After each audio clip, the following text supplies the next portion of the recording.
नमस्कार, स्वागत है आप सभी का न्यूज 21 में। मैं हूं आपके साथ हर्षदा। अब खबरें अन्य राज्यों से।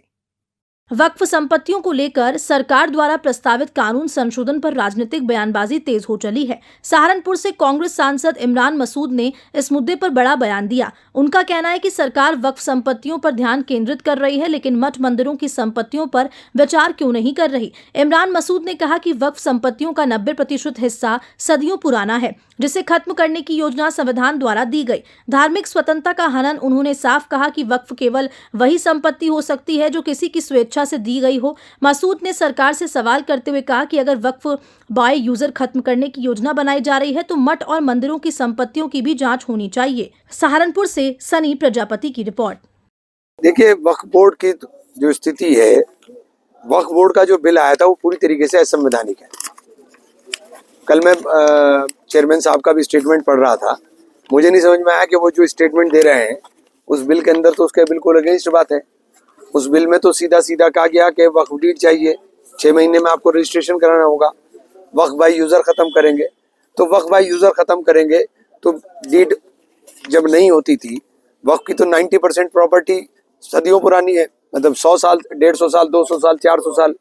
तो जो प्राचीन मठ और मंदिर हैं उनकी प्रॉपर्टी भी सदियों पुरानी है। इनके पास किसी के पास भी डीड नहीं है। ये बाय यूजर के अंदर ही जो गवर्नमेंट का पत्र होता है, जो गजट नोटिफिकेशन होते हैं, उसके अंदर सरकार द्वारा उस समय की सरकारों द्वारा या उस समय के शासकों द्वारा कब्रिस्तान, दरगाह, खानका, मठ, मंदिर, मस्जिद ये दर्ज है।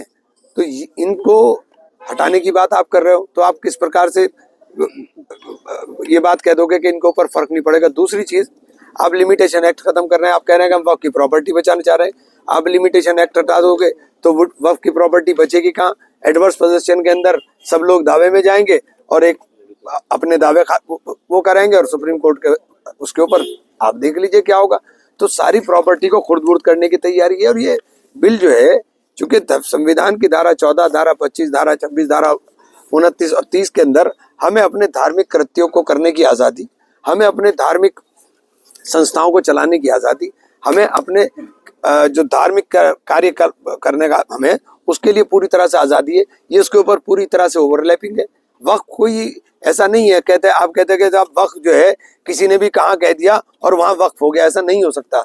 वक्फ वही आदमी कर सकता है जिसकी प्रॉपर्टी का ओनर हो। प्रॉपर्टी का ओनर ही वक्फ कर सकता है। मैं आपकी प्रॉपर्टी को वक्फ नहीं कर सकता, नंबर 1। दूसरी बात करें, असीमित पावर इनके पास थी। क्या असीमित पावर थी साहब? अगर मैं यहाँ खड़े होकर के कोई बोलने लगे कि साहब घंटाघर को वक्फ कर दो, तो वक्फ थोड़ी हो जाएगा। वक्फ के लिए प्रॉपर उसके लिए तरीका है, प्रॉपर तरीके से ही वक्फ होगा। वक्फ एक मुसलमान का फरीजा है और वो अपना जो जमीन है या जो भी चीज है, जब तक उसका मालकाना हक नहीं होगा तब तक वो वक्फ ही नहीं हो सकता।